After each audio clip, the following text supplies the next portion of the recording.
BRS Damera మండల party ఆధ్వర్యంలో ప్రజావాణి కార్యక్రమంలో భాగంగా మండల తహసీల్దార్ మరియు ఎంపీడీఓలకు కళ్యాణ లక్ష్మి షాదీ ముబారక్ పథకంను కాంగ్రెస్ పార్టీ రేవంత్ రెడ్డి ప్రభుత్వం రద్దు చేయాలనే కుట్ర చేస్తున్న విషయంను ఖండిస్తూ వినతి పత్రం ఇవ్వడం జరిగింది।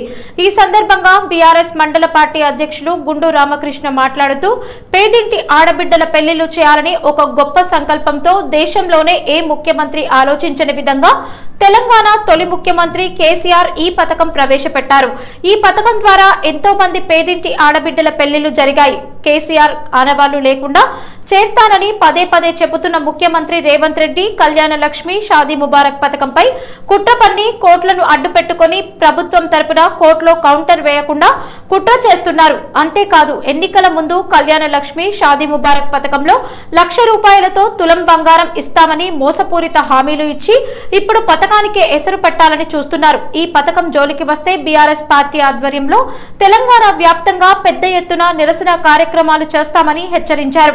ఈ కార్యక్రమంలో మాజీ వైస్ ఎంపీపీ జాకీర్ అలీ, సమన్వయ కమిటీ సభ్యులు పోలెం కృపాకర్ రెడ్డి, నేరెళ్ల కమలాకర్, దాడి మల్లయ్య, గరిగే కృష్ణమూర్తి, దామెర గ్రామ కమిటీ అధ్యక్షులు బత్తిని రాజు, కార్యదర్శి వేల్పుల ప్రసాద్, సర్పంచ్లు కేతిపెల్లి శ్రీధర్ రెడ్డి, దుబాసి నవీన్, బీఆర్ఎస్ నాయకులు కన్నిబోయిన రమేష్ యాదవ్, పుల్యాల రఘుపతి రెడ్డి, ఊరుగొండ బీఆర్ఎస్ పార్టీ అధ్యక్షులు కునాటి సునీల్ రెడ్డి, మస్ట్యాలపల్లి బీఆర్ఎస్ పార్టీ అధ్యక్షులు సిలువేరు రాజు, నాయకులు నక్కా రాజేందర్, సోనబోయిన కిరణ్, మిర్యాల రవి, గుండు దివాకర్ గౌడ్, మెరుగు సంపత్ తదితరులు పాల్గొన్నారు।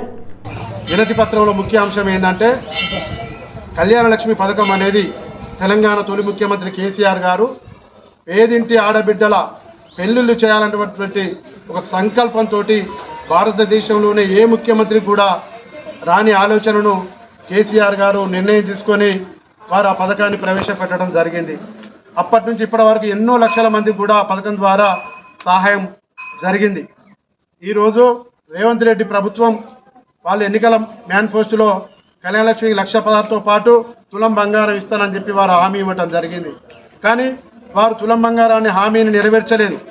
నెరవేర్చకపోగా పైనుంచి దొంగ కేసులు వాళ్ళే హైకోర్టులో వేయించి కళ్యాణ లక్ష్మి మీద స్టే ఆర్డర్ వచ్చినట్టుగా చేసి ప్రభుత్వం తరపు నుంచి కౌంటర్ పిటిషన్ వేయాల్సింది ప్రభుత్వం చేయాలి పిటిషన్, అది ఆ పిటిషన్ కూడా వేయకుండా ఈ యొక్క పథకాన్ని నిలిపివేయాలనే కుట్ర ఈ రేవంత్ రెడ్డి ప్రభుత్వం కాంగ్రెస్ ప్రభుత్వం చేస్తూ ఉన్నది। ఈ పథకాన్ని కొనసాగించాలని హైకోర్టులో మీరు కౌంటర్ పిటిషన్ వేయాలని మేము బీఆర్ఎస్ పార్టీ పరంగా డిమాండ్ చేస్తూ ఉన్నాం।